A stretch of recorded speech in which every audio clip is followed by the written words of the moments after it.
Hi guys! Magandang morning! Ayan nga, naisipan kong magluto ng Mickey na galing Marinduque.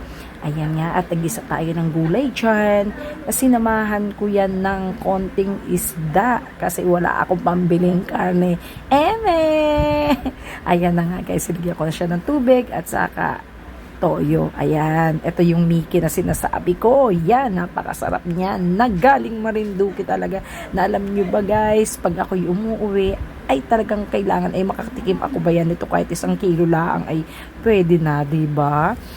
O, diba? Sarap niyan. O, diba? Ito yung finished product ko guys. O, kaya ako ay nagdala ng 2 kilong Mickey para lang makapagluto ako kahit wala ako sa Marinduque ay makatikim baya kahit papano, 'di ba?